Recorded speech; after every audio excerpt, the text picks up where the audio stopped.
Hello, hello, hello.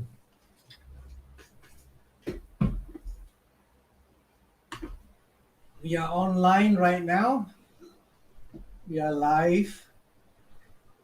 Let me just share the stream. Let me just share the stream. Myself yet. Hi, Annie. We are live, Annie. Are you sure we are live? Yes, we are live, Annie. I Uh, don't see myself live. Stuff that we do with technology. Nice. Yes, exactly. How many times do we have to try to get on live? Okay, so this one I'm sending you on WhatsApp is the Mm. link that you need to sort of send out to get your friends in if you want. What do you mean get them in if they want? I see No, that to watch it's the show, right? to watch the show. Yeah, Okay. Hang on. Okay, send me on WhatsApp, please. yeah, Send set already? already. Yeah, Okay. Let me take a look. You want me to share this to my own page? yeah. Please do. Let them see Hang the on. powerhouse that's Annie. I don't see anything. Okay. It's taking a while to load. Sorry, I Yeah, got a very slow Wi-Fi today. Actually, I'm on my hotspot. I don't know what happened to my Wi-Fi. uh, That's story for another day, huh? that But imagine, explains why you are in slow motion. am I in slow motion? Are you I, I, sure? I was I was Are thinking you you were being sure? very ladylike. And it's something that you're not used to it. Yeah. So, Okay. all right, all right. Let me see if we are on. Yes, we Uh, are. Let me look. Let me just share to my page. How do I share to my own personal page? My newsfeed. yeah, Give me 2 minutes. yep, okay. And while I do that, I'll do it to Oh, LinkedIn as well. Let's invite okay. people from LinkedIn.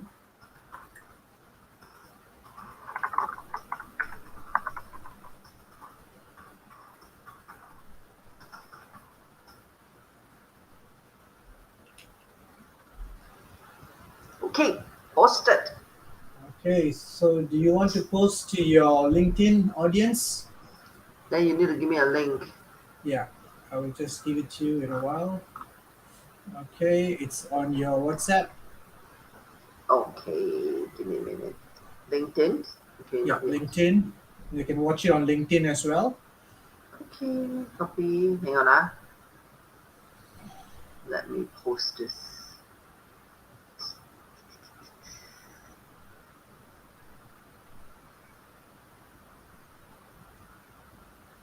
Yeah, I see us on LinkedIn as well. Hello, crowd. Oh, then I should just share from there, right? Or should I share my own link? Should I use this link? No, use your LinkedIn link that I just gave you, Okay. Okay. and then put it on your post on your My page. live feed. Live feed, yeah. Is Okay, and cool. So we are on live. So technology. Actually, what happened was over the 7 days we have been preparing this, mm-hmm. uh, and as soon as we are trying to go live, something horrible happens.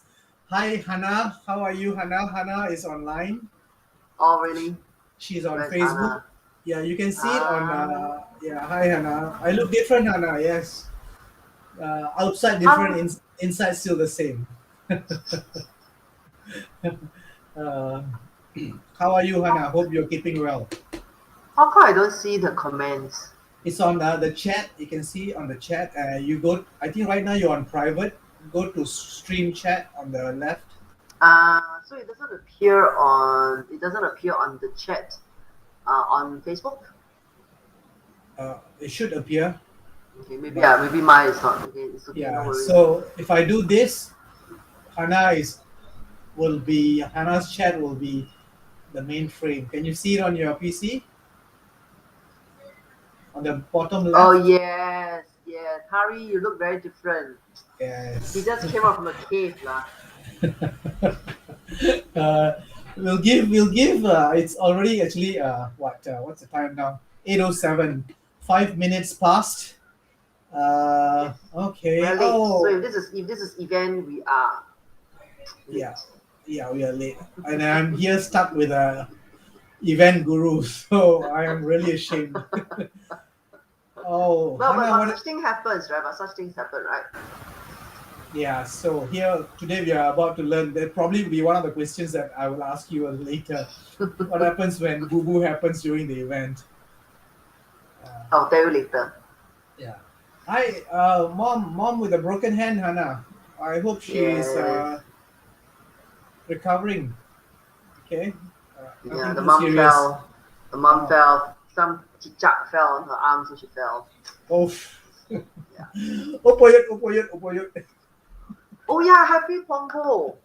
Oh, thanks.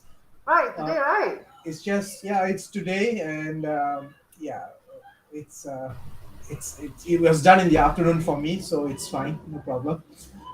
Okay, so I think we will be expecting people to stream in, Mm-hmm. but in order not to waste Stroll any, in. in order to not to waste any time, maybe I will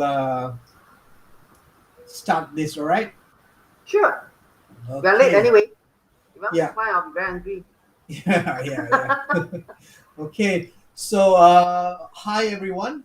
Welcome to the Trusted Industry Expert Interview Series. Okay. Today's interview title is How to Plan a Power Packed Event Using a Simple 6A Framework. Okay. A simple but powerful 6A framework.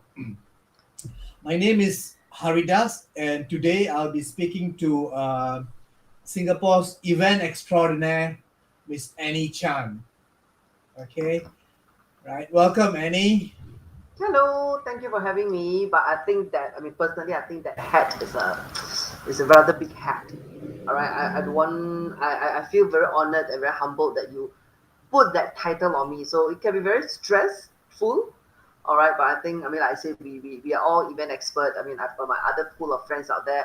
All of us are event experts. So I think we all learn from one another. We all have our strength. We all have our weakness. It's just that we see how do we best tap on what worked best for our clients. Yeah. Okay, cool.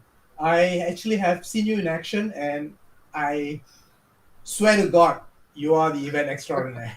Thank you Okay, so much. okay. So, Miss Eddie, just a little bit background of Sorry, Miss. I can you drop the mist?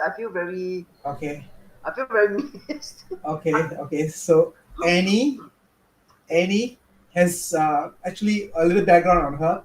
She has organized over thousands of events and helped hundreds of people plan for the events as well. Right, Annie is a veteran in the area of event planning and operations, with no less than 20, 20 years of events and related experience under her belt. Okay, a fun fact about Annie: to date, Annie and her team still holds the unrivaled record of planning and executing no less than 1,000 single events in a span of 2 years. Okay, so let's put it into perspective. That's 1,000 single events in the span of 2 years in Singapore. For me, I cannot even fathom that, but it must have been hard work. We'll get into that later as well. Okay, That's right actually 1.5 events a day. there you go.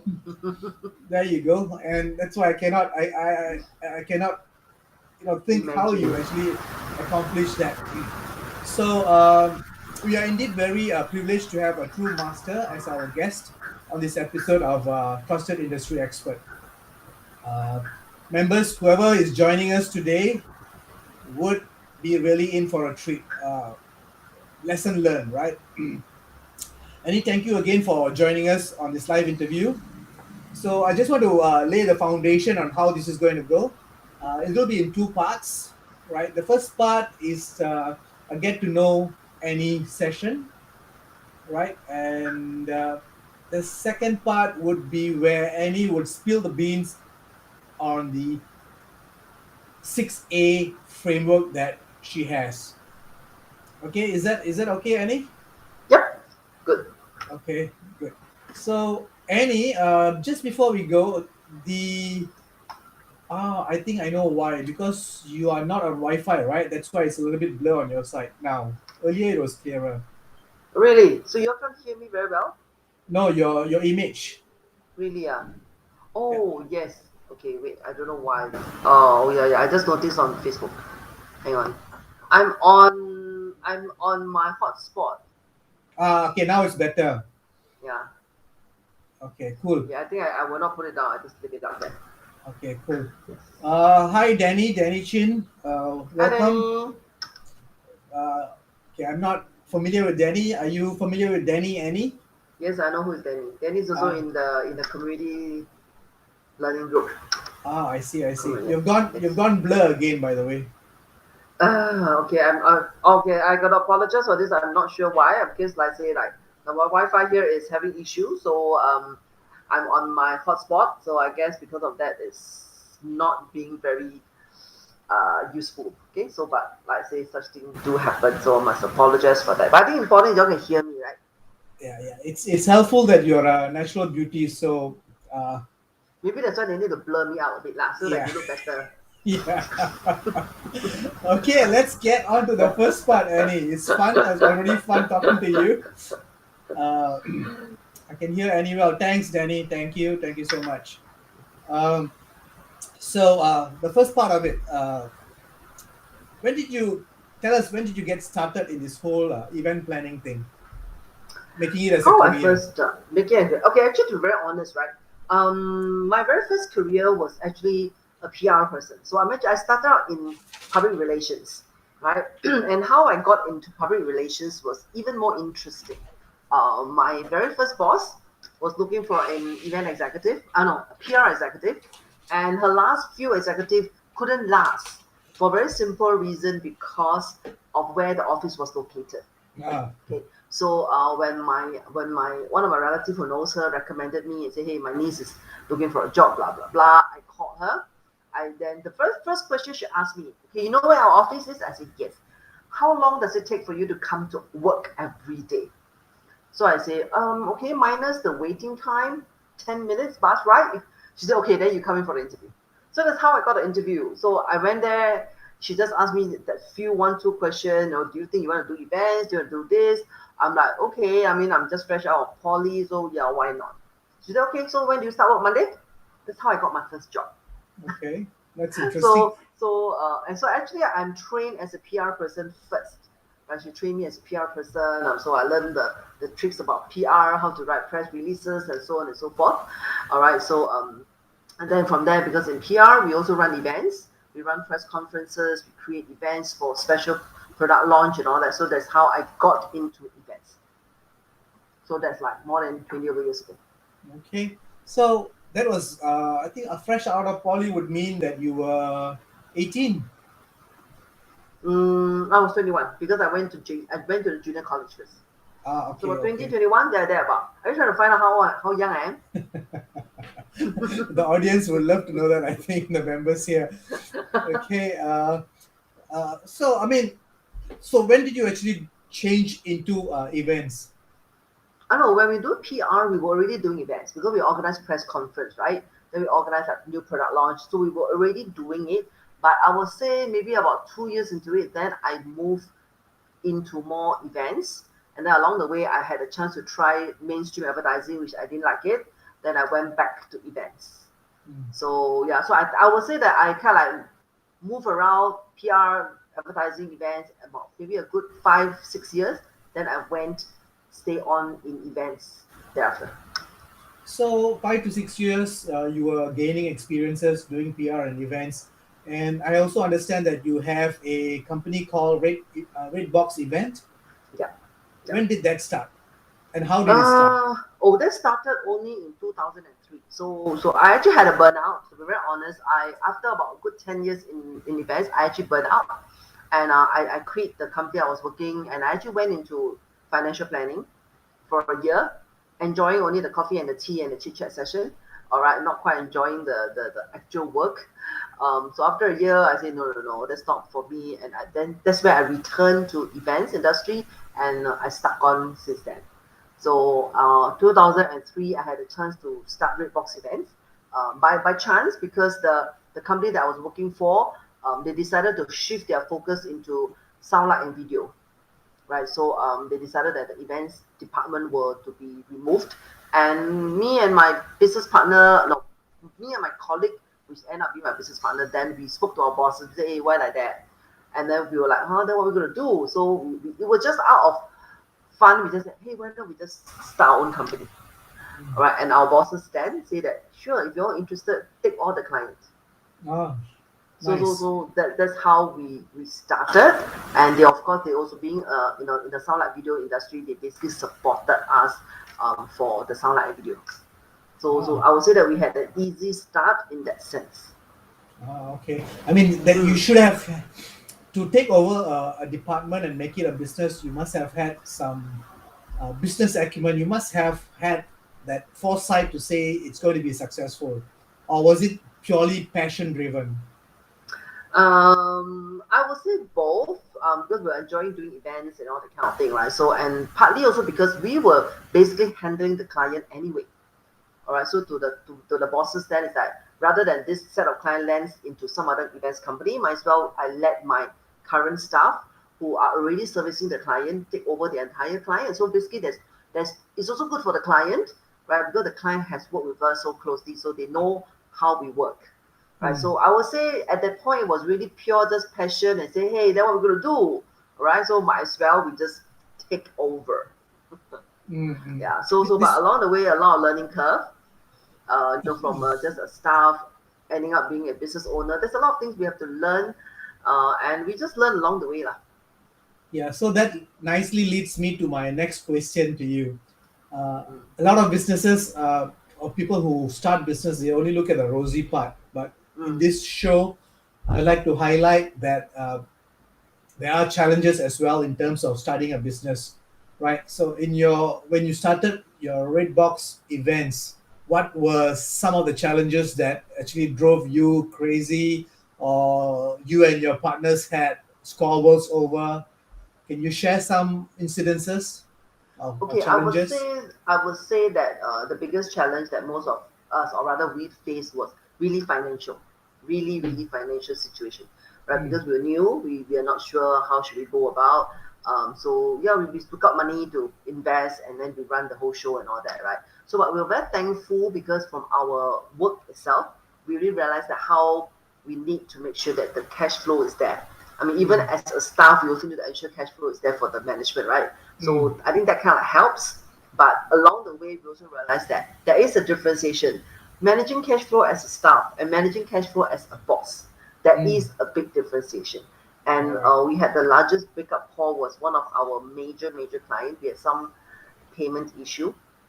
I think because me and my partner, we believe in ensuring that our staff are always paid on time, they are always well taken care of. So when we had that issue, we actually had to sit down with our staff. That time we are only two staff, young girl, not much commitment. So we actually sat them down and we explained the situation, which they were fully aware of. And we say that we apologize, we may need their help. And that help means that can they go without salary for the next 3 months first? We'll Mm, pay the CPF and all that, right? But can they support us by um, holding back their salary for like 3 months? And we told them, we say, this is our request. But if the answer is no, no worry, we'll still pay them in full, and we will part company like Sui will part company. And we were very, very thankful. Without battling an eyelid, the two of them say yes. We mm, even told them, no, go back and think about it after the weekend, then come back and tell us, right? mm, They both of them just look at each other and like, it's okay, no problem. mm, So we're very, very thankful when we managed to sort out all the payment and all that, right? We paid them all in full, including bonuses we gave them. We even brought them to Bangkok for a shopping trip, all expense paid. So we're ah, very nice. thankful. We're very thankful because I think we always believe in, like, not holding back our suppliers' payment. not holding back our staff payment, because at the end of the day, people work, people deliver what they have to do. Is the least we could do, we're going to make sure we pay them. All right, so I think that's one of the biggest things, and also one of the challenges. So me and my partner, we literally went without like salary because we had to make sure that they get paid first. Ah, nice. I mean, at that young age, you're already talking about cash flow, right? I'm quite sure you didn't study about cash flow accounting, about business in school, did you? I'm a business. I have business diploma, but no, I Yeah, hated my accounts. yeah. So it's actually hands-on, right? Then you realize, oh, Yes, I got to learn this, yes. right? So it was very very hands on. I'm not afraid to share that that major project. We nearly went bankrupt. Ah, We okay. nearly went bankrupt. Okay, but me and my partner, we say we had to do what we have to do. So we seek out support from certain level, and we managed to push for a 90% payment in the end. Ah, Because okay. without that payment, we literally would have gone kaput. Mm. Yeah. Some So lessons, I, yeah. some lessons I learned from your story is, it's actually, I mean, being a boss, you have to make tough decisions, Yeah, right? of course. As with your two staff, the girls, and then Mm-hmm. sometimes it's actually, if you are a nice boss, if they appreciate you and you be upfront with them, they actually don't mind struggling or joining the strife with you, Correct, right? correct. Right, Yeah. and Correct. then But we already told ourselves like we say if they choose to leave, we respect their choice, because at correct, the end of the day we cannot expect staff to work for free. correct, But I guess correct. because we have always been very prompt, very upfront with them, and they could see us trying to do what we can. So I Yeah. guess we're very, very thankful for that. Yeah. Yeah. And at the end of it, you guys gave them a deserved bonus and a trip Mm, to Bangkok and stuff. So, yeah, yeah, I mean, you correct. guys kept your word. So that's a lesson to learn.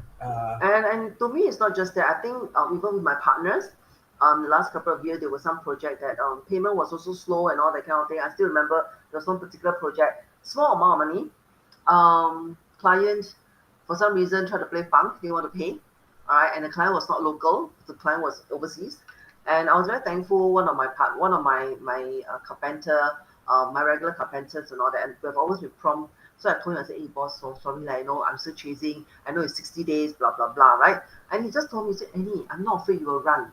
Pay me when you get the money. Nice, So I nice. believe is the what do you call, I won't say value. I believe it's the way I treated them, the way I handled them, then okay, that the trust has been built. Because I'm the kind that believe even you give me 30 days credit, right? If my client pay me already, it's not even 30 days, I will release payment.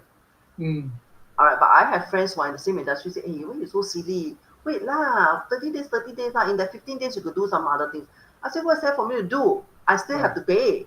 yeah. All right. I said I'd rather release. So I think it's because of my style and this belief. At the end of the day, when I needed help, all right, they are not they do not hesitate to help me. I think that's Okay, important. I think okay. that helped me during COVID. What goes around comes around, good or bad, right? Yeah, correct.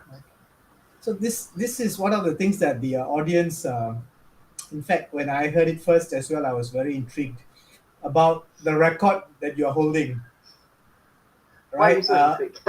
Yeah. So I mean, for me, it was mind blown, right? So can you maybe share with us about this record that you're holding? Okay, first thing is I'm very, very thankful. I think I thank my lucky stars that we got the contract because the Redbox Event was very new at that point in time, and we managed to score this contract with SDU some 10 over years ago. And our SDU would response, mean social development unit, okay. the one that brings singles together. I Okay, see. Okay. there's a separate acronym which I will not say. Okay. Alright, so the contract is a 2-year contract that requires us to pull off 1,000 singles dating event for singles. Singles, I Okay. mean, of course, like the graduate singles and so on and so forth. So, when we knew about this contract, we decided to pitch for it. We were just really like saying, yeah, since the business is new, we are pitching for a job, GBs. Let's just try. I mean, no harm, right? So I would say that we thank our lucky star. I still remember up to now there were 17 contender, all right, and down to I can't remember how many, and finally the client actually wanted us to partner with another company because they felt that it would be stronger. We were opened, but the other company was not quite keen to work with another partner. So, I mean, long and short of it, so in the end, we were very thankful that we got the job. So it's 2 years. And so as you can do the math, right? The requirement is 42 events a month. Yeah, and there's certain permutation we need to fulfill. Like you must have X number of event that is for how many people. You must have Y number of event for X number of people, and the duration. So there's so many permutation, all right, that we have to be mindful of. Which means I need to fulfill all permutation. If I miss this one, they have the right to not pay me this, and so on and so forth. Wow. Okay, so that was the reason why earlier on I shared about some payment issue, right? Because some numbers didn't measure up and all that. So that's why there was all this stress. So it became we literally live, breathe, eat dating events for 2 years. Wow. But it was fun. This was under Redbox Events as well. Yes, it was. Okay. I think you guys are still holding the record. I would think so. I don't think. I think after us, I don't think anyone. I don't think there was any contract that was still requiring for 1,000 events. I'm not sure because I do know that I think some KPI went out, but we're not sure whether did they award the people. So yeah, up to now. So yes. Okay. So I think something I can still brag lah. Yeah. I mean, you have the bragging rights. You have done it. You have lived, breathe, eat, whatever. This record, so it's all yours to keep. Yes. Maybe the next time I meet you, I'll give you a plaque. Right? That would be nice. Yeah, that would be nice for you to keep, right? Yes. So this COVID, it's been quite dreadful to the mice industry, right? Yeah, very much so. A lot of us, we basically were just saying that the industry COVID just killed the entire industry. At least in 2020 lah. At the start of 2020, yeah. So is it too silly to ask you how you were affected? Okay. Nothing to do with bragging or anything, but I think, firstly, I was really doing not that many events. To be very honest, I was doing more events for my very very regular clients. All right, so I think that kind of helps because I was actually also going into the space of training, training in events, training some other leadership programs and all that. So I think that helps when COVID hit and the events industry kind of died, right? So I think the training kind of sustained me. And then only around end of 2020, then some clients came back and said, hey, I begin to do virtual events and all that. So then that helps. So I would say that I'm very thankful and that my pivoting to doing events training kind of helped sustain me and all that. Okay. So not so do bad. you think the events industry will be the same pre-COVID kind of thingy soon? Okay, I think to be very honest, right, I don't think we will be able to be really back to the good old days of pre-COVID. Okay, I think in our hearts, all of us want it to be that way. Okay, but I think as of now, as long as events industry, MICE industry is allowed to operate, I think that's the very, very first step. Now there are still a lot of restrictions. For example, we can only do business events, right? We cannot do social events. We're going to do business events, and business events would then mean that dining become a supporting activity. So things such as gala dinner, networking dinner, live entertainment, these are all not allowed at this point. Okay, so it can be a challenge because sometimes you do like a conference event, you want to have all the little networking event, right? So people come, people pay for it. But all these are now on wish list. Yeah. So that's why we know that 2022 we probably still cannot be as vibrant. Hopefully 2023 and beyond we can start to have a lot more. We know that the government has been doing some large scale event test round to see how it works. Okay, so until and unless that the report comes out and verify that it is possible, we rather just go with the flow. I mean, we have clients that tell us, why like this? Then no fun. Then means no fun. That no fun. We say, you tell us there's nothing we can do. Why? Because when I go to the hotel to want to plan an event there, we have to submit an application to STB. STB must approve. I can put down all my lion dance and gombang and whatever, right? lion that STV is not going to put that stand mark. I can't run my events. Correct. All right. So I say now it's not we who don't want to. It is there are certain regulations that we have to adhere to ensure that we do not create any super spreader and all that kind of thing. Yeah. So yes, we are hopeful, but we also need to be patient for it to really reach that level again. And we have to, because why? Singapore needs the event. Correct. It's the backbone, I think, right? Events Correct. and tourism and stuff is the backbone Correct. of Singapore. Yeah. That's right. Yeah. And that's why schools and institutions are still teaching events courses and stuff, right? It's the backbone, right? Yep. So, well, definitely you are an obvious expert when it comes to events planning, right? So you have the 6A framework. Those who are here on the live stream would love to know what the 6A framework is about and how they can use it to probably plan their own events, whatever events that they have, right? So can I charge them for telling you? Charge them alike. A like and a Charge them share. alike. A like and a share. No So problem. I mean, I still remember when we first started our business and I was training the staff, right? I could still remember some of my project managers saying, "Hey, why do you teach them everything?" Okay, so I said, why not to teach? Yeah. They say, hey, you teach them everything, then they run, then then what's going to happen to us and all that. So what I tell them is this. I say it's very simple. Firstly, they represent us. If they go out there and they make a mess of the event, we are in trouble, not just them. I say, and if we are the bosses and we are the project lead, we are answerable to the client.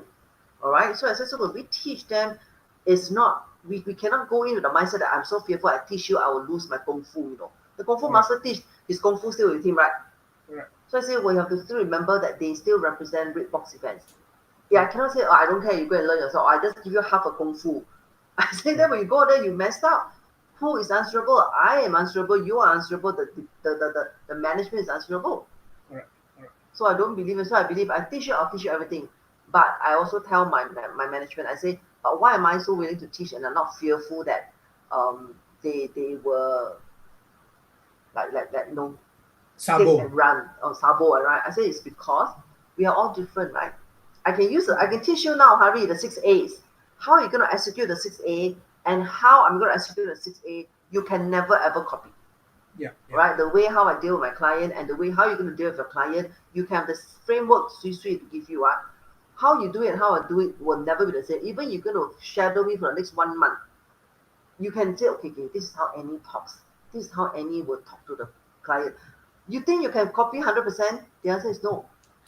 No. Yeah, you're right. So I say I can teach you all the framework, but I'm not afraid that you're going to take and run and copy everything because there's no way you can copy my stuff. Correct. So Danny Chin has given you a like. He's made a payment already. Thank you, Danny. Yeah, and he's waiting for the meat. For the goods. Yeah. For the goods, is it? So maybe you can start. Tell us what prompted you to create a system and what this system is all about.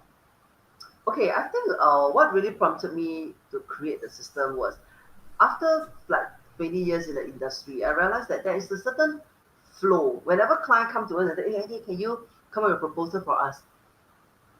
No, there are the very first few steps that we definitely have to do. I'm not talking about events planning step. Event planning step, you plan, you execute, you coordinate, then you close off the show, right?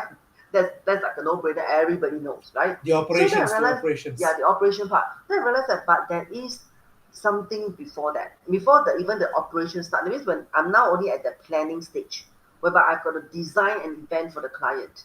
All right, there are these 6A's that I personally feel that is very relevant, and I feel that it's very easy to understand, even for people who are first time running an event. Okay, may I guess what's the first A?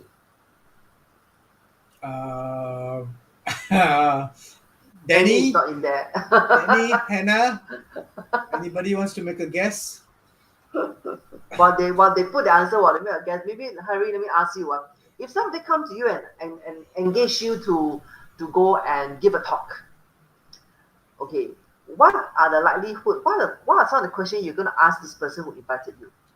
Well, the first thing I would ask is about the audience, the clients, the persona of the clients there, people who are attending, Why? so that I can structure my talk to interest them and to be so that they don't fall asleep. If I talk A and the client is rather the audience is not B type, so if the client is B type, I structure my talk to be a B, so they will be interested and engaged. So yeah. Exactly. Ah. So when we start designing an event for a client, the very first thing we always look out for is the audience. What's the audience profile? Same thing, right? You say when somebody invite you to go and give a talk, you will straight ask them who is listening. Is it the aunties? All right, let's say you go talk about digital marketing and they say, oh, these are all 17-year-old auntie uncle. Are you going to pour all the jargons for them? They won't understand, right? If let's say now the people who's going to listen to you are like the millenniums, the late early teens and all that, and you start giving them all the basic words, they probably look at you and say like, I think I know better than you. Same, right? So you need to understand your entire audience profile. Once you're able to understand your audience profile, everything else will flow smoother. Okay, but of course, I got cases people ask me, say, yeah, but Annie, if you're organizing, let's say, IT show, there's so many people. I say, yes, same thing. You're organizing IT show, you want practically anybody and everybody to come and spend money, right? But at the end of the day, like you say, you still need to have a rough idea of how many sets of persona are there. There'll be some who comes in and say that, oh, I'm only here browsing. But there'll be some who purposely wait for IT fair and come in and buy bundle deal. So you still need to make sure that out of your whole target audience of let's say 18 to 80, we talk about this kind of public exhibition, you probably will stay on the segment, all right? Because there are some people who only want to buy cheap deals. There are some people who come in and compare price. So you still need to know. Once you have that, then the rest of the A's will flow smoother. Okay. So there is another 5A that we are talking about that will strengthen the audience, right? Correct. No, strengthen the whole event, not the audience. Strengthen the whole Okay. event. The strengthen Okay, the so whole like I say, event. right. So the next A, having said that, so once you know the profile, the persona, the needs, the pain point, like what Danny said, what's the next thing you would want to be looking at? You know the person's what are they looking out for? You know their pain points, you know their needs, their I miss PC show and stuff like that. All right. So when you know all this, now you are the one going to structure this whole exhibition. You are likely to then say, okay, we will have people who wants to buy cheap deals. I must make sure I bring in exhibitors that's going to clear stocks, right? Then you may That's say, right. oh, there were people who want to learn about certain things. Okay, then maybe I'll have a stage program that teach them about maybe how to extend the Wi-Fi in their room, how to buy this, how to buy that. And all this means program. So in program, why is it P, right? Not why P and not why is it A and not P, right? What we call is activities. Okay. So once you understand the whole profile of your audience, that's where you can create all the necessary activities for your audience. So activities here will include like, okay, you have your exhibitors, you may have your stage program, you may have your workshop, you may even have your corner F&B for them to eat, drink something, then they go back and shop again. So that's why it's activity. So once you understand the profile, you will have your activities. Right? So the activity is the one that will, the second A that will help you strengthen your whole event further. Okay. This is in collaboration with the organizer of the event, right? Correct. So let's say, okay, for example, let's say I want to do a IT show, right? So let's say you come to me and say, Annie, we'll do this. I say, okay, so Mr. Hari, what is the target audience? So you will tell me, right? I need to understand that from you.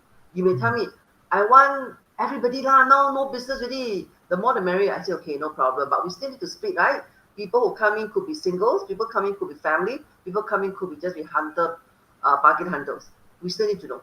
So once we understand that, we'll say, okay, so Mr. Hari, now this is a 4-day event. Let us see what kind of activities can we add in. Let's have 200 booths. Let's have this. Let's have what they call auction. Let's have all this activity will come in to make your whole 4-day as power packed as it possibly can. And this power packed activity must be something that your target audience, based on their profile, they're going to like you. Okay. So audience, activity, what's next? What do you think is next? You have your audience, you got activity. So what's next? What's the next? The show. No lah. Why is so fast the show? Let's see what's the next. I also can't remember how. Hang on, Anticipation, is it? Yes, Create- so clever. create- What's anticipation? Is it advertising and stuff? Yes. Okay, so I know people say, wow, advertising, lah, why anticipation? Why I use anticipation is this. Anticipation basically equals to marketing. Okay, so when I market this show, what am I creating? I'm creating some sort of anticipation for my audience, right? I'll be saying that, wow, there'll be up to 200 booths, there'll be bargains, there'll be this, there'll be that. And so I'm basically advertising, I'm basically marketing to tell them how fantastic this event is. Yeah. All right. But what is important when we talk about, and so we are creating an anticipation for your target audience. Akan Okay, datang. so akan datang, right? So but this is also the tricky part. All marketers like to blow until very power, right? Very gila, right? But I always tell them, you can blow until very big. Can you deliver or not? You cannot deliver. You make them their anticipation so high. You cannot deliver when they show up at the event. Your level is here. I said, do you know what have happened? You've just killed your entire image for your own self.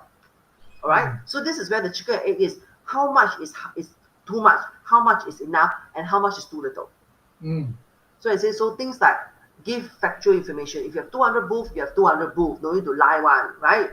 If you have this, you have that, give the factual information. I could still remember there was one event that I was helping a friend. I wasn't running it. I was helping a friend.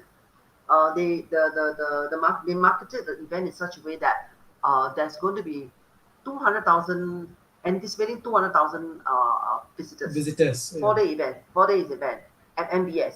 You can imagine a 4-day event MBS, 200,000. It was a ladies only event. No, not say ladies. It was a lady exhibition or something to do with more targeted audience was more ladies, right?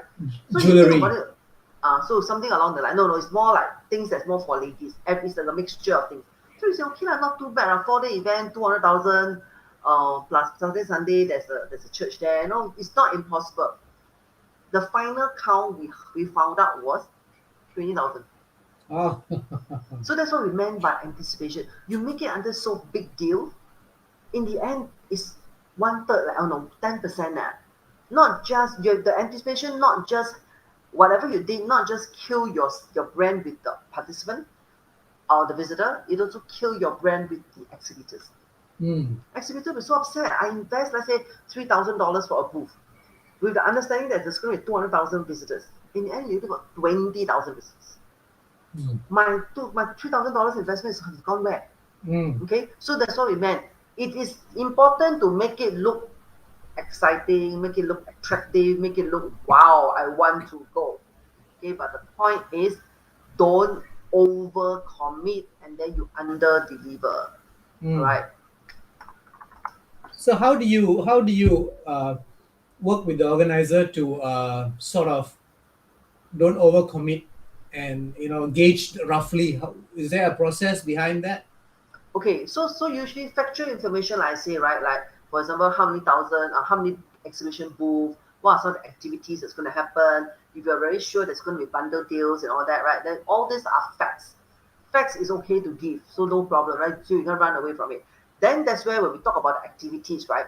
Yeah. Look at the activities that you have. Is there any activities that's unique? If let's say now you're going to have somebody, okay, let's say Mr. Haridas is going to talk something about digital, and you will never get it unless you go and pay for his workshop, for example, right? But he has very kindly come to share, right? Then market this person because he's real, right? He's going to show up anyway, right? So don't just market that. Say, I'm going to have 100,000 of visitors. Don't just market that. Use whatever that's within the exhibition that you can to draw the people to the exhibition. Okay, that's very interesting tip. Right, like for example, if you know for sure there's going to be a lucky draw, spend $1,000 and you stand a chance to win a car. You can talk about that, right? Although some people say, hey, that's quite lame. But people who go to IT show and all that, they may be looking for good bargains, so spending 1,000 maybe to them, original could be 3,000, now they spend 1,000, they're fine. They'll be happy to do it. Yeah. And those are real information that you're not lying, right? You're going to give away a car ultimately. You're really giving away a car, right? Yeah. So don't, what we always say, don't market things that end up being countable. Like for example, oh, I'm going to attract 500,000. Well, that person stand there, take the clicker, click, 500 only. You can't get away, right? Unless if the event has got a track record, then probably you can boost on past track records to say this Correct. average amount of people has come in for the past 5 years, Correct. right? So like for example, if you say that like this is the 10th year running, you say averagely we've always been attracting 100,000. So okay, averagely, right, 100,000. So some year maybe you only got 50,000, but some year 150, so you square off, right? So if this year only got 50, I'm still safe, right? Correct, So correct. don't try and market with numbers because numbers are countable. Correct. Yeah. Okay. So that's Correct. anticipation. What's the fourth one? Atmosphere. Atmosphere. Okay. Okay, so now you have your audience coming, you have your activities going on, you have tell people how fantastic this event is going to be so that they attract them to come. So when they step into your exhibition hall, what kind of atmosphere, the kind of the vibes that you're going to give them. So if you're going to tell me that this is a event with 200 exhibitors, there's going to be auction going on, there's going to be this, there's going to be that. So when you walk through the hall, if you walk into a silent hall, you'll be like, what like that one? So you'll be expecting to walk into a hall that's very vibrant, there's a lot of activities, there are a lot of like, you hear some bargain deals going on, right? That's what we meant by atmosphere. Okay, but of course, atmosphere, that's just the very tip of the atmosphere. Atmosphere will also mean such a the way you lay out your place. Because atmosphere basically means that how the whole place is set up.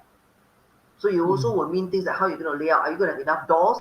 Are you going to end up having so many long queues and all that? Because it's also different because if the place is hot and stuffy, you also is going to kill your event, right? So how you lay out the space, how you structure, like where are all the bargain deals? Are you going to spread them all out? Where's the stage? Where's the food? It's also somewhat like an atmosphere. Okay, so for exhibition, it's not so much to talk about, but let's say now this is a gala dinner. You can imagine, right? I tell you, this is a glitzy gala dinner. Yeah. You come in, you see, what like that called glitzy, No bright lights, no glittering whatever chandelier and all that kind of thing. The tablecloth is black color, white color. Then you're like, where is that glitz? That's what we meant by atmosphere. And the atmosphere is as many of the touch points you can cover. So like I say, right, if you're doing a gala dinner, glitz and glamour you call it. When you arrive at the reception counter girl, what would you expect them to be dressed? At least nice black cocktail dresses, right? Okay. Nice makeup. The whole setting should give you the glitz and glamour feel. But imagine you walk there, you see, like that one. The girl wear t-shirt, wear those event crew t-shirt, you be like, so where's the glitzy and glamour feel? Okay, so that's what I meant by atmosphere. So certain events, the atmosphere is very, very crucial. Okay? Yeah. So that who decides on that as a planner or the organizer? Who decides on the atmosphere? Okay, it's still all interlinked. Okay, so you look at it, it's all interlinked, right? You use whatever you plan, whether it's anticipation, whether it's atmosphere, activity, everything still hinges on your first A. Audience. Okay, so you imagine that, okay, your first side is audience, right? You have your 18 to 80. Exhibition, you could have older people who's coming. So you said atmosphere, so you can have your activity. But your activity must also cater to all your audience, right? Your anticipation, if you want to reach to the whole spectrum of your audience, the 70-year-old people may not be looking at your Facebook and IG. They may still be looking at newspaper. Do you have newspaper ad or not? Right? So you cannot forget. So same thing, atmosphere, you also want to make sure that maybe that's why the way you lay out, there's proper walking path, it's not too narrow, okay, some areas are the quieter area and all that. Because why? Some of these people, when they come, they may not want to have all that loud noise and all that. So you still need to think of your audience. Yeah, so when you create the atmosphere, you still got to think about them. It all boils down to the type of audience you're catering the event to. Yeah, the very first one. Correct. Yeah. Okay, so we have done next one. Atmosphere. And what is the fifth one? The fifth one is appetite. Food. Appetite. Okay, most event, okay, I cannot say all. I would say 90 to 95% of events will have some sort of F&B. Okay. Okay, so of course, an exhibition event, the F&B could just be very simple, a deli at the corner for people who really need to eat, they can just buy all that, right? But there will still be that food component in there. Okay, if let's say now you're doing something different, you're doing a gala dinner, then your F&B, your appetite component could be very, very important. Right, you've got to decide whether it's going to be a 4-course meal, 5-course meal, buffet, Chinese meal, and all that, right? So that will become a bit more crucial. So that's appetite. And appetite can also be based on, again, the overall theme of the event. Let me share this F&B thing with you, right? One of my very first event that I attended, I could still remember, I can't remember it's which anniversary, but it's the anniversary for Raffles Institution, RI. Okay, so RI corporate color is black, green, and white. Okay, so I could still remember, that's like 20 over years ago. So it's simple, but up till now, I still remember. So what they did was, when we had our event, when we attended the gala dinner and all that, right?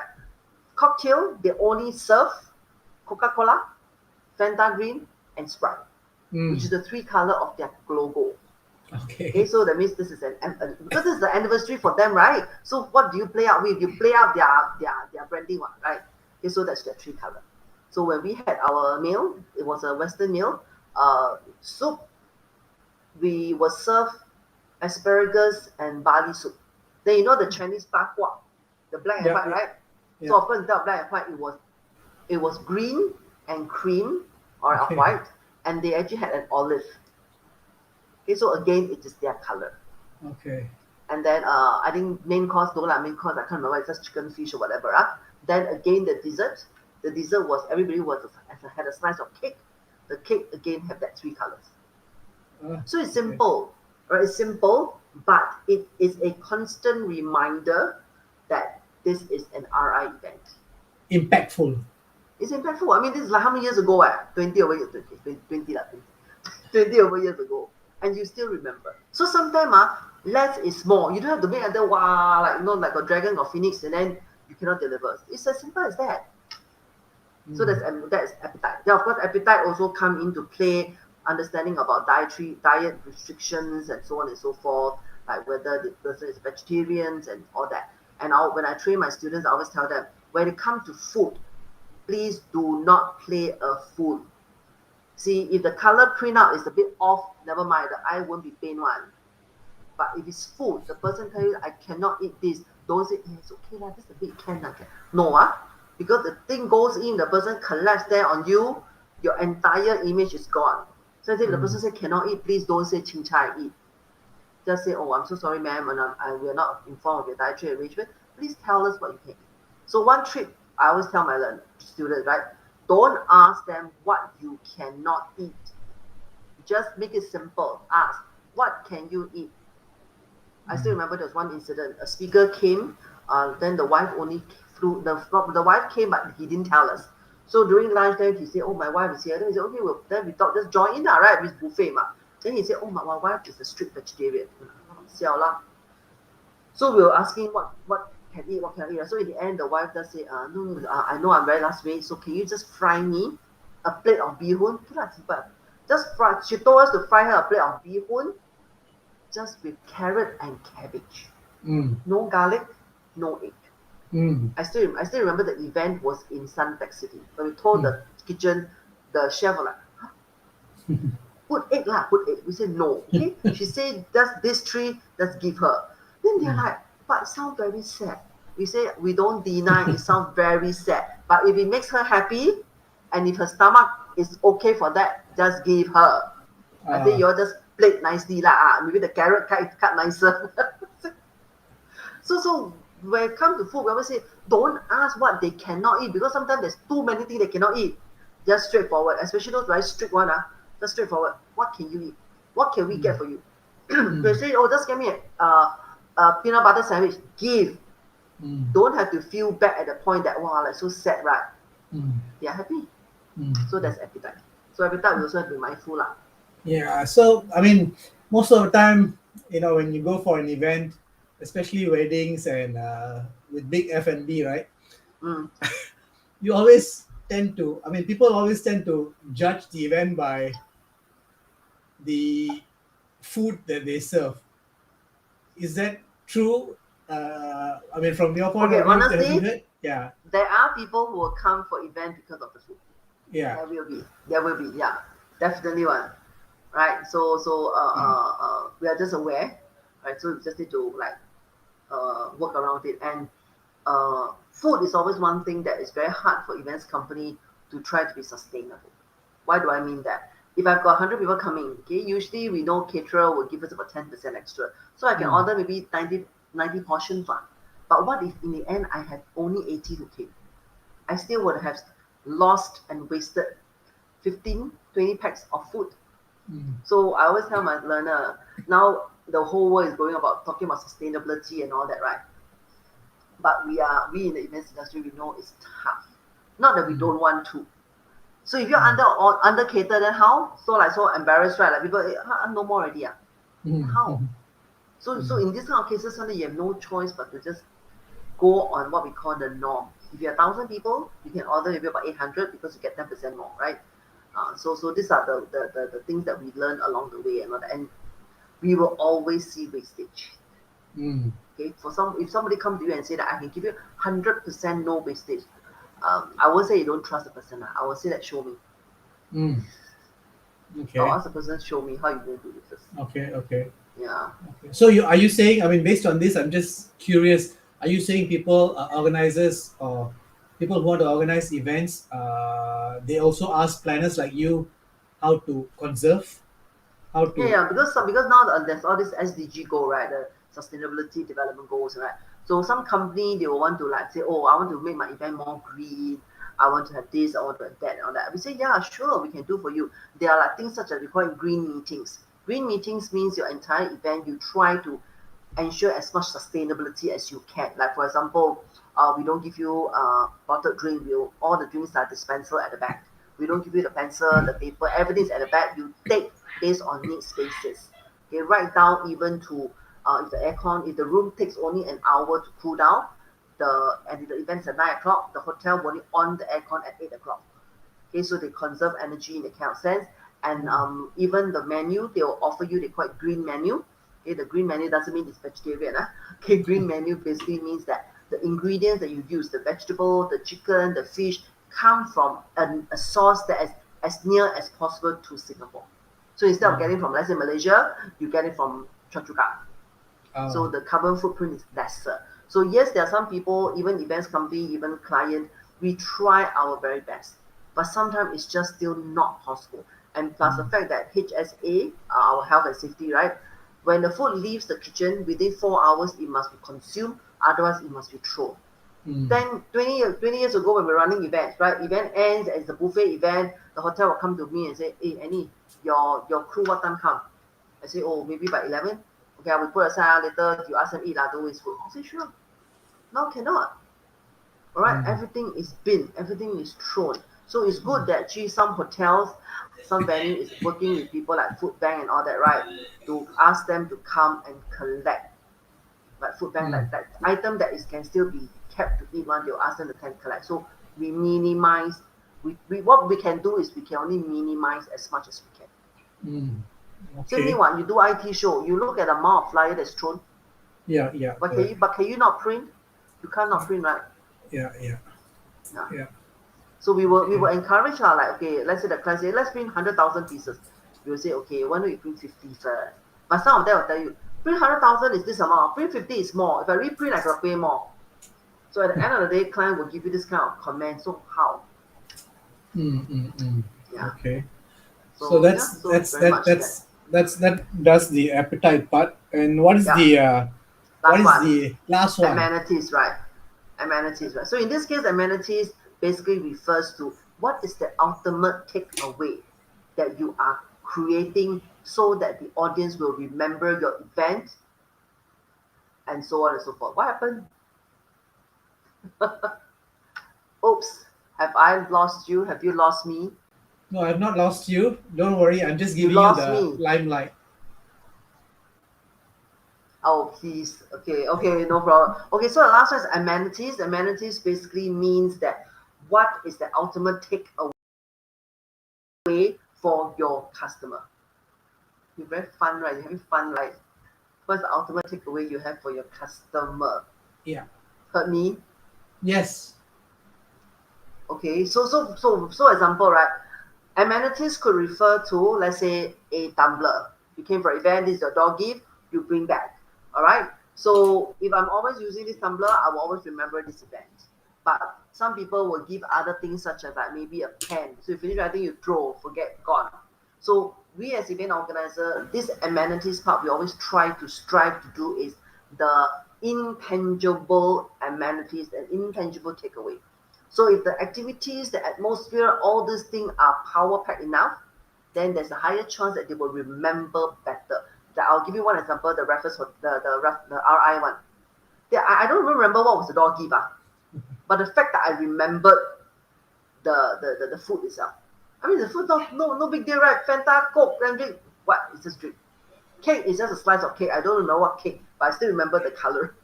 Right? And the soup I also can't remember how it tastes like. Okay, but the fact that it was the color. Okay, so that's what we meant. That's the amendment. That's that takeaway. So the more impactful the takeaway, the likelihood the person will remember.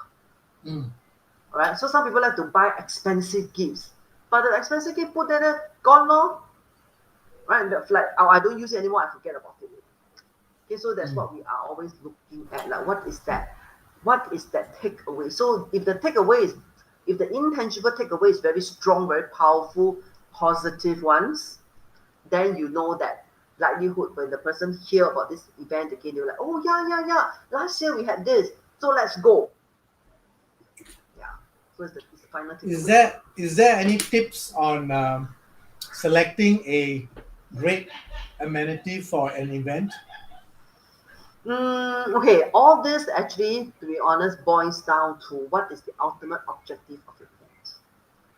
Okay, so for example, if your event, if let's say we say IT show, is to help your exhibitors, clear off stock, to get them to get good bundle deals and so on and so forth, right? So amenities basically refers to your audience. So if your audience goes there with a kind of mindset, I must have good deals, I want to have great options of bundles, I want to hopefully, win this, win that, blah, blah, blah, right? So at the end of the day, if they get all this, okay, that means you know that at least the amenities is there. So it relates back to your objective. What is the objective of your IT show? Okay. So then example, right? If you talk about gala dinner, what's the objective of gala dinner? Raise funds, create awareness for the charity. Okay. So if your activities, your programs, your entire thing comes together and make your audience sit there and say, wow, I want to help these people. You have achieved the objective. So is that So that wow? takeaway will be there. Is that wow creation of wow from the audience the job of the event planner? Yeah, of course. Because it has to be intentional, ma. So okay, let's say now we talk about this charity dinner is to create awareness for, let's say, cancer patient. Okay, so we also got to remember, there's so many charity out there. So what is it that this group of people who's sitting there, who's watching the show, supporting the show, half of them could already be supporter, half of them could be boss buy tickets, say, go. They could have never heard about you before, right? So then you as an organizer, you could say, okay, so now my audience is a mixture. My activities must let them know what is this Cancer Foundation all about, right? My food can also be played around it. I serve food that's less processed and so on and so forth. My anticipation, what am I going to anticipate? I may be saying that, there's be some special performance, and the special performance could be by somebody who's a cancer survivor. Okay, and then of course your appetite and all that. Then lastly, the amenities. The takeaway you want of this group of people would be they remember your charity. The next time somebody comes around asking them to support a charity, they will remember it's you. Or the next time you come to them and say, can you please donate? They will just willingly donate. So the whole thing must flow in such a way that the impact is there. Yeah. So it is intentional. No, it doesn't just happen like that. It has to be created. It has to be created so that it's intentional that it will happen. Yeah. So do you find as an event planner to put across 6 A's to the event organizer a challenge, or when you do it in a 6A manner, it becomes easier for the organizer to understand. Okay, actually, when we talk to the client, right, we don't go and say, okay, boss, come on, okay, this is first A, this is second A, this is third A, right? I mean, okay, at least I don't do it. Okay, so but in my head, I would already know that, okay, Annie, you're gonna go through this 6A. First thing, seriously understand the whole profile of the audience. Dig further, and all that kind of thing. But of course, before you start digging that, the very ultimate one is what's the purpose of this event? You'll be surprised some people will come to now during COVID, not so lucky lah. During pre-COVID or the slightly like 10 years ago, their client will come to you and say, hey, I over budget marketing. I got 50,000. Can you just think of an event for me? Have. Now sell them lesser. Okay. So if this is the case, you cannot just take the 50,000 and throw an event, right? You still got to ask your client, okay, this 50,000, what you want to achieve? So they say, yeah, actually the first thing is must spend. Then we say, okay, you want to spend, we hear you. Okay, but what would you want to, what's the, maybe what is some product that you have not showcased? Tell us. And we say, oh, yeah, this mouse, we have never showcased before. Let's do something about it. It's okay. So there's still that minimal objective, right? Then we will say, okay, so mouse, target audience who? This one is quite cheap. We want to target the younger generation. Okay, so young generation. Then everything goes with you. Young generation, what are you going to do so that the young generation, when they come to your roadshow, they're going to enjoy? Then all the A's will then start putting in pam, and then you deliver. So we don't go and tell them like, oh, A lah, first A, second A. They will look at you like, what are you talking? But we ourselves knows. It's like inbuilt in us, or at least inbuilt in me. After so many years. But this, I mean, there are a lot of types of events, right? So your 6A framework works for every type of events? Yeah. The only thing I want to say that it works for all events. The only thing is that please take note, they don't share equal weightage. Okay, they don't share equal weightage. Like just now I was saying, you do an exhibition, your appetite component is probably not as crucial as compared to you're doing a gala dinner or you're doing a food and wine festival. That is very crucial, your choice of exhibitor to talk about the food, all this is very important. Okay. Similarly, although audience is the very largest audience, it's the most important one, right? If let's say now this is doing an event, it's a town hall event for your company. You already know what everybody's in your staff, so you may not need to go in so in depth onto the profile of your audience because you know they're all your staff, right? But then you may want to do the other rest of the thing a bit more. Okay, like give them activity that's not too boring, not say have the CEO talk non-stop. Think of something else that can engage them so that the message gets across. Right? So the 6A, the weightage are all not the same one. Some weightage is heavier on certain things and all that kind of thing. Based on events, right? And etc. Yeah. Correct, So your 6A, just to summarize, is audience, activity, anticipation, atmosphere, appetite, my favorite, and amenities. Yep. Okay. It sounds like, actually, I mean, to put this into perspective, I mean, not everybody is an event organizer. When you have a planner like this and you go in with such a framework, it makes the organizers' work so much easier. Correct. It makes it easier for them to decide, right? And correct. So of course, for those who have came for my classes and all that, right, I will tell them so it's okay. I mean, if you are not an event planner like myself, right, it's okay for you to write down. Okay, first thing I must at least understand my audience. So if let's say now you're a secretary, you're gonna organize things such as the AGMs and all that, which is not uncommon, right? So you ask yourself, okay, who's coming for my AGM, right? Who are the people coming? So okay, so it's okay, right? I'm just saying, okay, I'm not saying that events organizer cannot write down, okay, box 1 is A, this A is second. Can. All right, it's just that I'm doing this for so long. Somebody who's 20 years of experience no need to write down now. Yeah, we probably won't write down. But actually, sometimes along the way, if the event is huge, we may still craft it down. I mean, we are not super. No. We will still may miss out certain things, so we may still craft down. But what I mean is that at the start of it, when you are sitting in front of the client, we will know that these are the few things we need to ask. So if let's say now you're a secretary and you need to organize this, okay, bring out your paper, right? Okay, who my boss wants to do? Okay, this. Okay, who's coming for AGM? Okay, then AGM what must we do? Must have what signing must audit so it's the same thing Everything's the same. After that, then after activity, is anticipation. Of course, anticipation in this case very little. Just send out notice of AGM. Alright, please block this date. Maybe 2 times. First is to lock the date for AGM. Next is to tell the final location where is AGM. 2, 3 marketing. That's all, right? Then you talk about atmosphere. What kind of setting? You probably want something that is comfortable. The proper mic system is there. They can hear the panel when they're talking. Right? How's the sitting arrangement for everybody else? Then food. You definitely got to serve them right after these people come and sit down and listen to you for an hour for AGM. You better give them some nice food. Yeah. And then take away in this case, maybe just if this AGM, maybe just some simple token of appreciation for being part of the team, for being in the association for the last 1 year. Yeah. Okay. So anything at all. I sometimes joke with my friends, even a birthday party. Wedding anniversary, you want to plan? Okay, I teach you. Who are you going to invite to celebrate your wedding anniversary? Okay? You know how I decide how important or how great a framework or a blueprint is? I look at how it can be used across the board, for big to small. And it's quite obvious that what you have created in your framework, the 6A framework, can be used in various levels. Right? So that is actually quite awesome. Yes. Awesome. That's another A. Yeah, that's another A. I'm glad you caught that. My name also starts with A. What? The 6 A's of Annie. So some people say, hey, you pick A, is it because your name is Annie? I said, no, not really. It's just fell into like A coincidence. Yeah.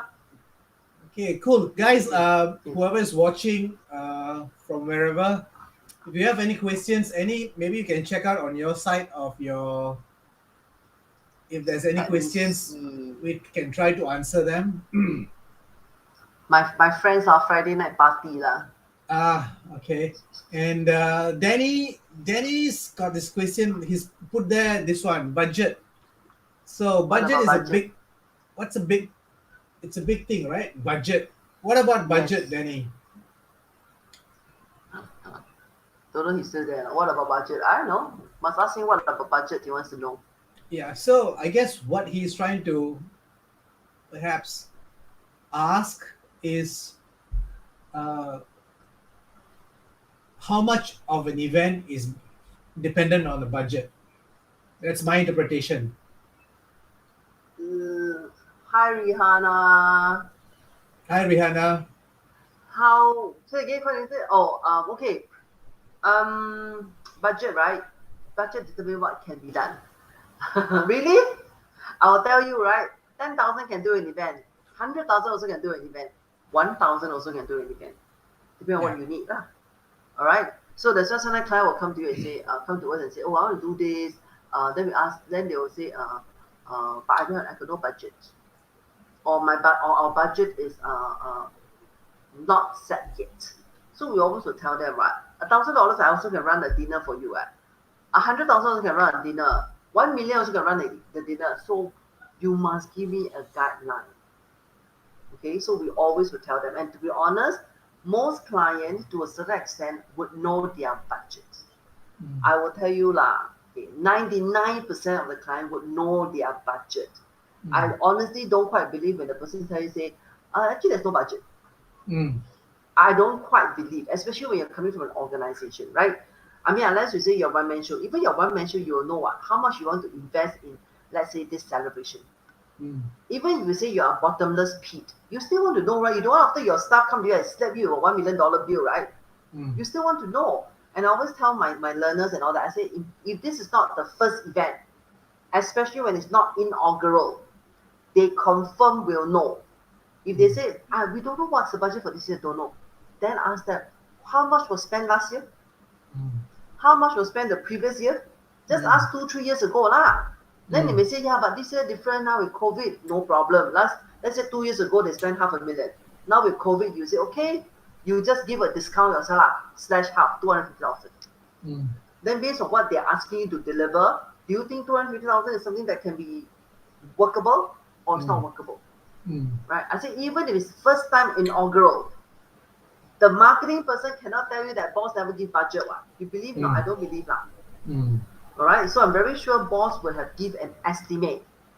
Okay, or boss may say, you go and roughly gauge now, you ask around your friends who have done such event, roughly how much. So the person who comes to you will definitely have some numbers in their head. It's just that, see, client being client, they don't want to tell you because why? They scared. They tell you 100,000, you mark down every single cent. Mm. So Yeah. sometimes they will cut back 50,000 only. So okay, you tell me 50,000 can, I'll plan something that's 50,000. Then you get upset. Oh, why just like that only? 50,000 what?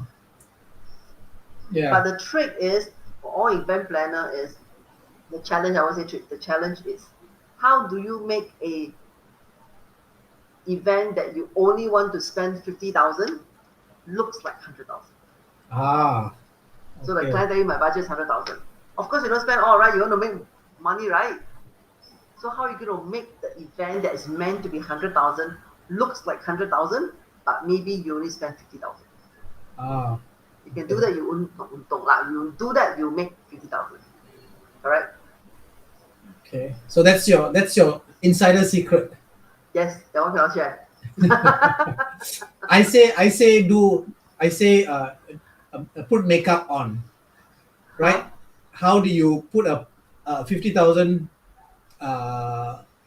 event to look like 100,000? It's like how you put a makeup on or a plain girl or a plain person to make them look so beautiful. Yes and no lah. There are different ways to do that, right? Because you see, at the end of the day, you want to. It's the overall experience that the guest wants, right? The guests enjoy themselves and all that, right? And then when they give feedback to the customer will say, "Oh wow, okay, so this event company did a good job. You know, our staff enjoyed it." That's what you want, right? At the end of the day, it is not just you go and brag that you are good. It It's is the the memory and the participant. experience. Yeah, it's a participant that tells you that, hey, wow, hey, this event company versus the last year, wow, hey, this one's so much better. Then that's Yeah. where you had the opportunity to have that long-term arrangement with your clients. Yeah. That's very important.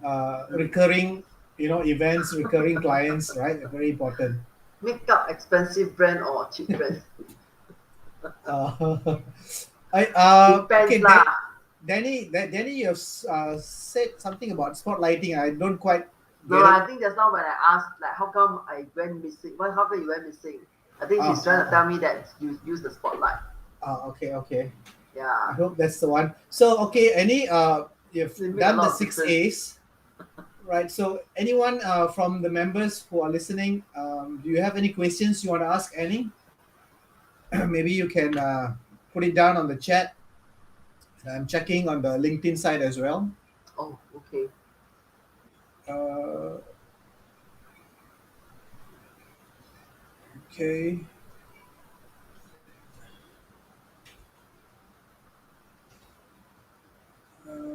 Okay.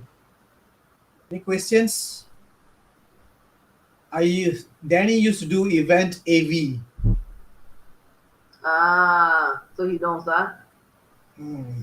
So he Event AV, wishes that. even AV, we also have a lot of fun one. I think he will know lah. They will know. We all, I still remember we do event AV. There was one event, right?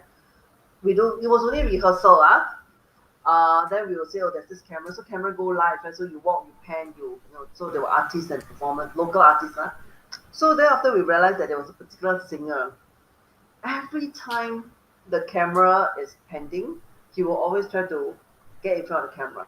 So when get in front of the camera means that he appears live on the screen, right? So everybody can see him clearer because it's live screen, right? After a while, my what we call my show producer notices, get on my cam caller realize it. So you know what they did? Every time the camera is panning, right, then you see he walks, right? The moment he comes into frame, right, our vision mixer will mix to the other camera. Okay. So so one thing I want to share, sometimes tell my client, right, is this. I say, uh, this is very inside info. I say, actually, sometimes don't play with events people Ah. because sometimes we can make you look very good. All right, especially production. We can make you look very very good, Yeah, or we yeah, can yeah. just make sure that you never ever appear on screen. Because let's say we got three cameras, right? And then this camera is now focusing on, let's say, on Harvey. The other one is focusing on Annie, right? And then center is, let's say, focusing on Danny.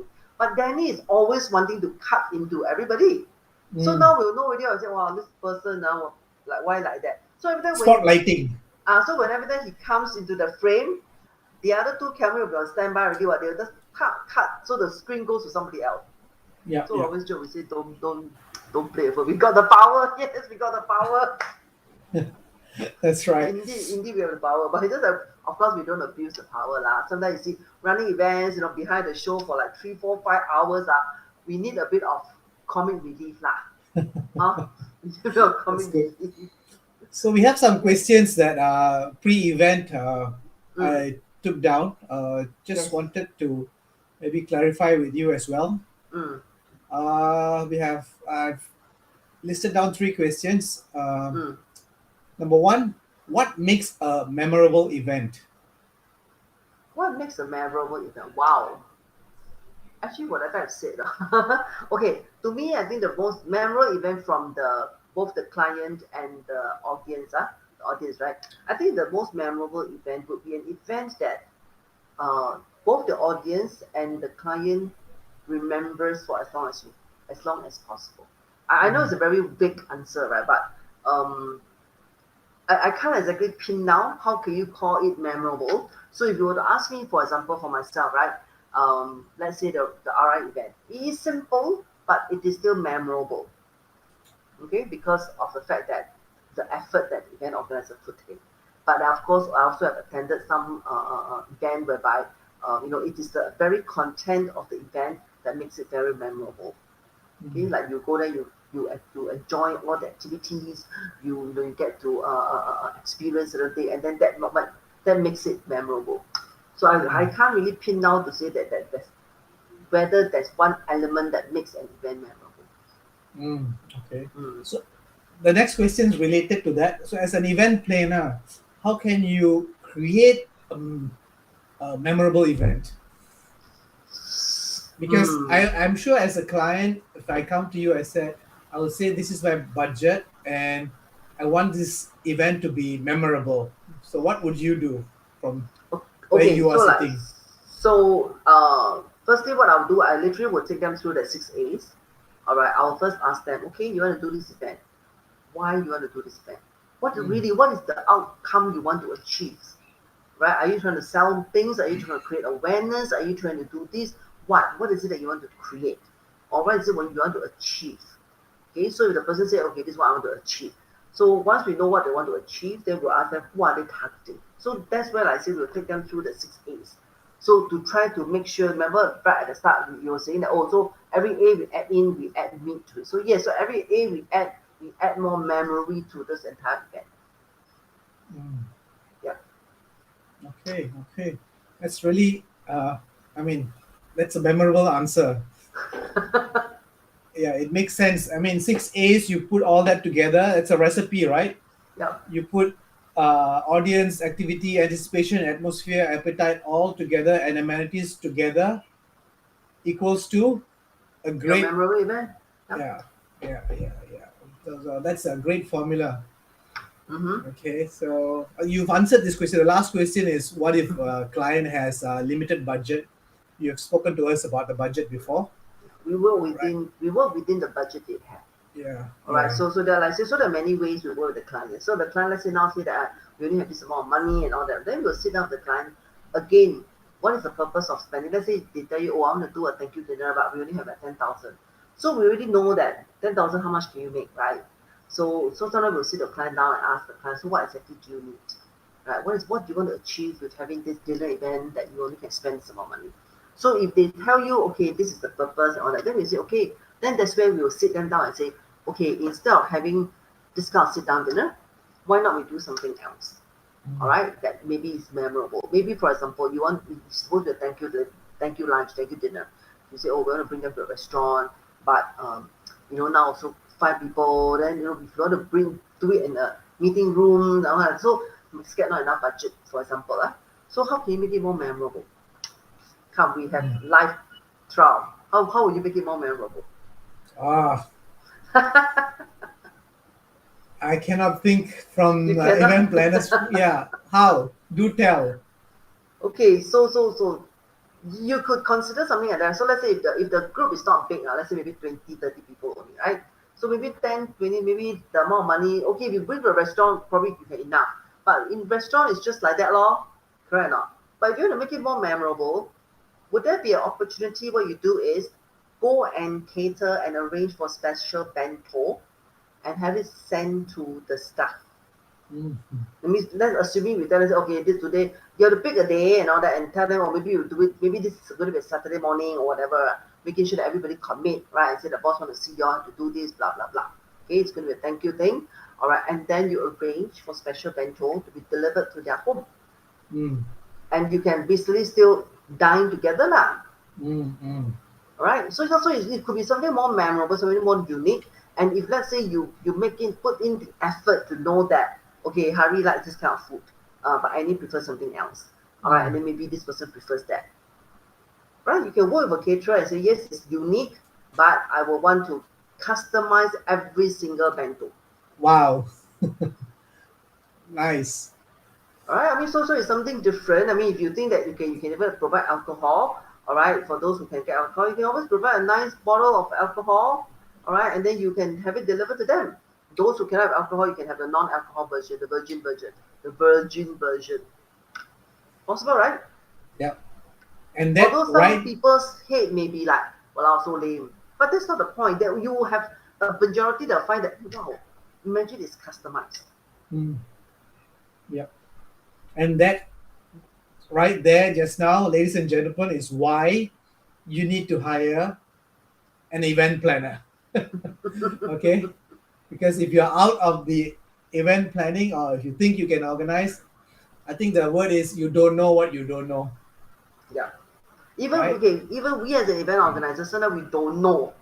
We may miss out. Like example, now during the COVID situation, there are things that is changing like just like that. Like maybe 2 days ago, I speak to STB about certain thing, and then okay, they say, oh, it's my done that. Maybe 2 weeks later, I'm doing something. They're like, no, cannot already. So we may also not know. So at this point, usually we tell client, right, that where the restrictions are concerned, please be a bit more tolerant. It is not that we cannot remember. Things are changing so fast that we cannot remember. Right now with Omicron, we don't know whether would they now suddenly that say, oh, now things got to slow down again. Nobody knows. Yeah. Although now our seminar, the zoning, right? Last time zone used to be 50 packs. Now it's 100 packs. So the last we spoke, STB said that they hope that give it a few more months, maybe they can make it to like 200 packs. So if the zone is 200 packs and your event is 200 people, that means everybody is together. You can intermingle already. But if let's say for some reason Omicron hits and there's some new variant, they may say, sorry, back to 50 packs. Yeah. So we are moving, in events already it's so fluid, right? Now with COVID-19, it's even more fluid. So we can only tell clients, say that, don't look at us as if thinking that we want to take the easy way out. Nobody wants to take the easy way out, but we have to go with the flow of what is allowed at this moment of time. And because a lot of things we want to do is we have to submit to STB for approval. So if STB don't approve, then there's nothing to say already. Correct. I mean, they are the higher authority, right? Yep. Yeah. So Power Pack session, Annie. Thank you so much for sharing. See, that's why I keep thinking. So powerful. Guys, if you have any questions before we jump to the last segment of the show, this is a time to ask Annie. Just buy her some like and some comments. And Danny already give 1 like, so better give him some bonus. Yes. I think you've already given him the bonus More than enough already bonus. as well. Yes. So, guys, any more questions for Annie? Right? Don't have. It's Friday night lah. Event people all go party. Yeah. So, okay. So, I'm quite sure that those who have been on this live event would have gained so much from you, Annie. And thank you so much for sharing so openly. Really appreciate it.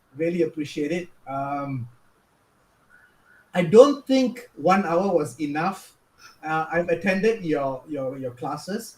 So if someone here wants to learn some more, is there an opportunity to learn some more with you? Yes, by this quarter, I mean the first quarter of 2022, I'll be rolling out my 2-day events course. I'll put it out there. It's not WSQ, right? In a way, it does irks me, like people want to attend course because it's Yeah. okay lah. I won't Let's say not lah. let's not go there. Okay, so I'm going to within this quarter, I'm going to be launching my 2-day events management course. So of course, I'll be talking about the 6 A's and all that. And on top of it, I'll be sharing in terms of I will also be covering on how to be more sustainable in running events.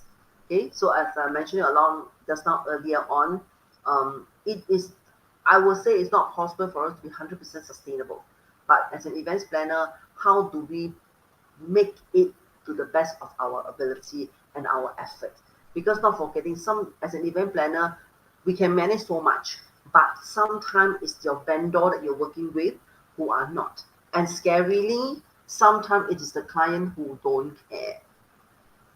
I remember there was one event we did for a government body. Yeah? We built 4 to 5 nice standees. You know standees, Yeah. It's like the size of 2 doors or slightly shorter than 2 doors. The width is about the 2 doors, but the height is slightly shorter. Nice laminated with acrylic, so it's okay. It's nice. It cost the client at least $3,000 to fabricate that. Okay, event was for half a day. So what we did was, then we say, hey, actually, the client can bring it back to their office, display it lah, and then say that this is what this is like the milestone for this year, whatever for last year. Can what? Nice one, right? So we told the client, take that lah. We wrap it properly, we deliver, you all can display. The client said, we check, come back to you. True enough, as what we anticipated. The client called the next day and said, boss said true. True. So you see, so as an events person, we try to tell you, let's do this. But sometimes the client will say, no, we got no space. Boss say true. True. So in that sense, sometimes I tell our fellow events people, so who is supposed to take that responsibility? Is it us or is it the client? It's not we don't want to be sustainable, no. It's the client who say true. Set right, 12,000 just Yeah. So this concept of green meetings is actually very, very, very, very interesting. Actually, I think you are probably one of the very few training on green meetings in Singapore. Yeah, so or maybe, I'll be incorporating in, all right, to see how to cover about it. Actually, to be very honest, when I told people I'm doing this, some have told me that, are you going to share about are you going to add in about how to organize hybrid meeting, how you going to organize the safe distancing, all that? I always tell them, learn the tools, okay? Understand the 6 A's and whatever. Doesn't matter whether it's physical or hybrid or virtual, it is the same.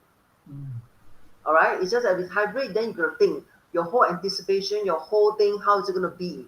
Your whole atmosphere, how is it going to be? Like, for example, some people will say that if now this is a virtual event, right? You and I, our camera, like that, actually it cannot pass one, right? Because our camera, the bulb is all different, so it's not technically it's not very professional or not acceptable. Conducive, yeah. It's not conducive, and then like just now because I'm on a hotspot, the thing drops. It's not nice. Okay, so as an event person, I know it's not nice, but I just gotta apologize. Go and scold the telco, not me. So these are the things that I will be building in, and I feel that if you understand the whole framework, doesn't matter virtual, small, large, physical, whatever, it's the same. What did Danny say?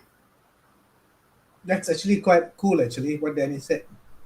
Use the 6A to make an event that is awesome, amazing, achievement, acclaim, amusing, and accolade. Yes. Yes. Yeah, so it'll be a 2-day event I'll be running. All right, I'll be sharing and all that. And I'm very thankful, actually, I got one of my clients who is very much into sustainable, green sustainability and sustainability, right, to support the cost. Yeah. Okay, that's really good because I've attended one of your sessions, your 6A sessions, and I really think that's part of the reason you are here talking to me, because I thought it was really good, and people need to know to make their lives easier, as well as if they want to learn from you, they can learn from you. But now you're saying you incorporate green meetings and I think that's really awesome. If people can be educated into making events green, wow, just like food bank, there should be can be an event bank as well. Mm. So it's a lot of wastage happens in the mice In the industry. mindset, correct. But the things that I say, right, we have to be realistic. If let's say now you're a carpenter, and your client keep telling you, say, hey, Harry, you keep lah, you keep. How big a workshop are you gonna have? Correct. And the client's not going to pay for your workshop space. So at Correct. the end of the day, you're going to just what we call hack, trash, and throw. You can't Yeah. help it. Yeah. How many what we call warehouse are you gonna rent? Unless you say the Correct. client is paying for your warehouse, Correct. We need to right? find If not, you something can't. else. Yeah, Yeah. Yeah. correct. So How long? it's a lot of issues. It's a lot of things that the whole industry have to look into. Yeah. Yeah. And how long is this course going to be? 2 days event, is it? Your course? Yeah, it's going to be a 2 day event. Uh, um, we'll probably be rolling out like maybe we'll probably be starting to market it like within this first quarter lah. Yeah, Mm. just that now I'm finalizing some details so that we can roll it out. Would it be an online event or offline event? Depends, is it? Offline. Okay. I Okay. don't like online. Okay. I, Okay. but of course, we depend on the situation. If there's a need to have it online, we will do it online. Yeah. So how would people connect with you to find out more? They can connect with me via my Facebook, my LinkedIn, no problem. Or if you have my WhatsApp, you know to find me, just text me. All right, yeah. Any Chan, is it? Any your Facebook is Yes, any Chan? any Chuan, you are Okay. right. Or redboxevents.com. Yes. Redbox Events Private Limited. .com.sg. .com.sg. Okay, so Yeah. those are the places you can connect with her. And I am quite shocked being a record holder. You're not considering holding dating events. um, Actually, I got people asking me to run dating events and all that, right? And so I told them, I said, I teach you all, you're going to run. Okay, are you And teaching? I am considering whether I want to teach people how to run dating events. All right. I know people say, oh, so does it fall with the 6A? I say, in a way, yes. But one biggest difference with dating events is your target audience is really very, very crucial. Okay, because think about it, you do corporate event, who's your paymaster? The client. Mm, We run dating events, who's your paymaster? Every single participant, the individuals, yeah. every individual. So their profile itself again is very you have to even more understand their persona. You cannot just say Mm, that they're single they just want to look for a partner. No. mm. So even more delicate. So you have to understand the profile, then the kind of events you're going to create. That's the activity, right? Then what kind of atmosphere, what kind of how you're going to market it. You're going to market to say that, oh, come attend this event and find your better half. Hello, that's Mm. that wrong. No? Then what if the person gonna find a better half? You curse your event to the max. Overpromise. That yeah, that's really overpromise already. Okay, then the Mm, atmosphere, then what kind of food do you serve, and then what are the amenities. There are a lot more other things that as when you organize dating events, you have to be very mindful of. I even tell some of my other past learners for dating events. I used to train dating events for an ATO, which I won't say which ATO. I even tell them, I said, do you know that the location for event in terms of parking facilities and all that is also very important. Then mm. they're like, how, why? I said very simply, right? If the parking there is expensive, you don't want your participant to be like, okay, what time already? What time finish? Because you don't want them to be worried about they have to pay an arm and a leg to attend this event, right? So even simple things like that. Ah, And for makes me, sense. even more particular, there's one more thing that's very, very particular. Even my business partner last time said that I'm a bit too anal. All right. Is this. If I go to an event, a dating events, or I'm gonna run a dating events at any location, right? Especially F&B outlet. I say if I walk out of that place smelling like that cafe, chances I will not go back. Ah, So I've got people asking why? I say very simply, let's say now you and I we went and attend this event, okay? And we kind of hit it on well, then we try to go for coffee and all that, right? Then but when we walk out, and then you realize that you kind of smell of the cafe, I say, okay, maybe not everybody is sensitive about it. I say, but to me, I'll be very cautious about it. I'll be wondering whether if I sit at the Starbucks next, right, will the people walk past me, will be wondering, this woman smell like that. I say, I don't like that. So I say, so because of that, sometimes I will tell my learner, make sure you don't do that. I say, because you want everybody to have a nice feeling. You want them to feel good about it, smelling good when they go for maybe a coffee thereafter. So the least you could do is ensure that the place they don't smell of that when they leave the place. I think unless you say this event is a teppanyaki dinner, then okay lah, everybody will smell the same. Right? Yeah. So I say so even to that extent. Okay. Very minute. I mean, Very minute, right? I would think that given your expertise and all that, you should run a dating event training as well. If people want to I'm thinking, know, okay, let me think about it. Let me sleep on it. yeah, if people want it, they'll still contact you, right? Yes, contact me at the same place. I Yeah. do believe that the dating event space, the dating events possibly will have space lah. All right. There's definitely still enough players to go around. All right, and I think that's where my bragging right lah. Having done 1,000 events, I think I do know what makes or break a dating event. Yeah. You have a brand for dating as well, right? The Madame N. Yeah. Actually, I've got another, but then I just go with Madame N. It's good. Yeah. It's really cool. Too many, right? I think I need to streamline. You can have a dating event training. I mean, dating event per se online as well. I think right nowadays. Dating event online can, but no fun nah. You see, dating events sometimes how it works is because you must create events that allow the singles to have opportunity of touch. Virtual event touch, right? How touch. Right? I mean, when we say touch, we don't mean Out of the other context way of touch. It's like, for example, let's say we do an activity together, we cook together, we do some paintwork together. That opportunity of touch sometimes can create that chemistry. Yeah. Okay. So there's a lot of That right things there behind shows you have done more than 1,000 events, right? So you know what you're talking about.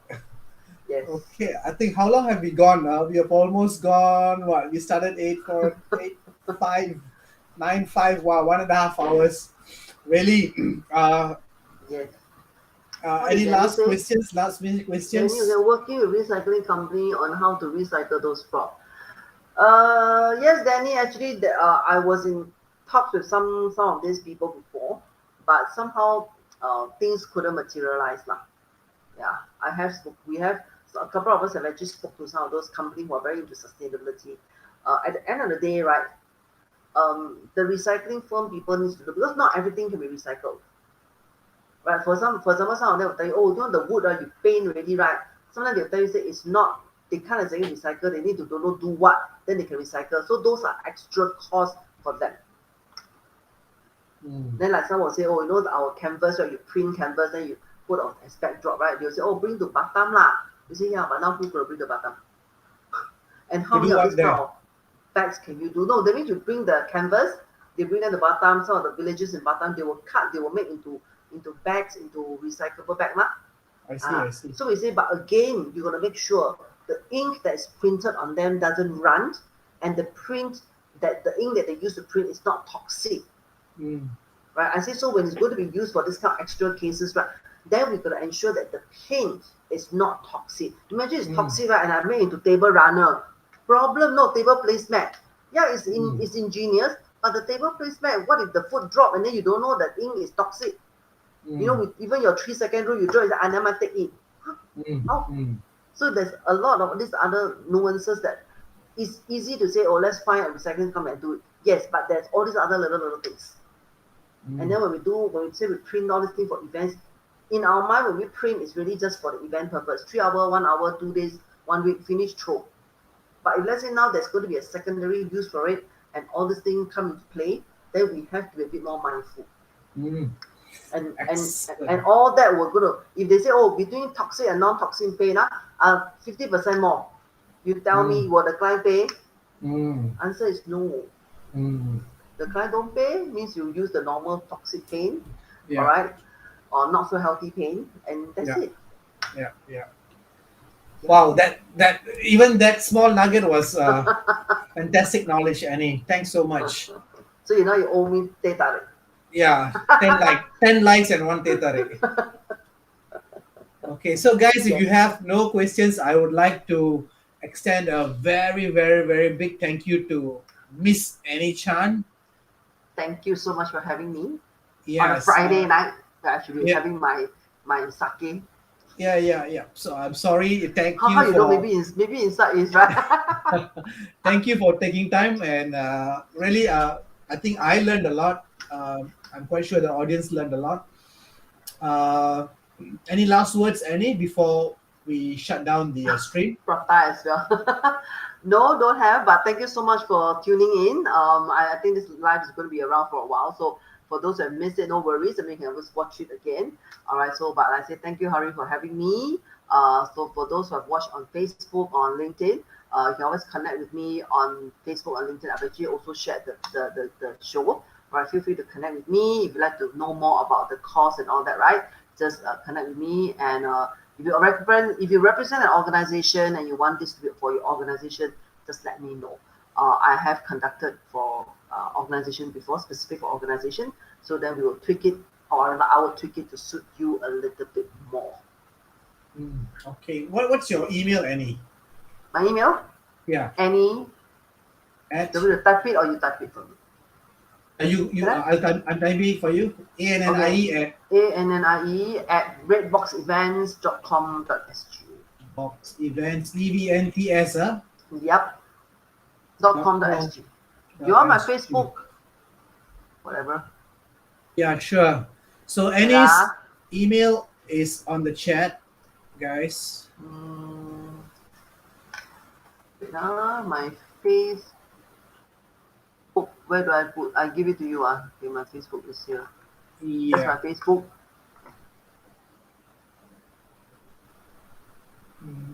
But anyway, you can find her as Annie Chan on Facebook, LinkedIn as well. I believe they have a Redbox Events LinkedIn page as well.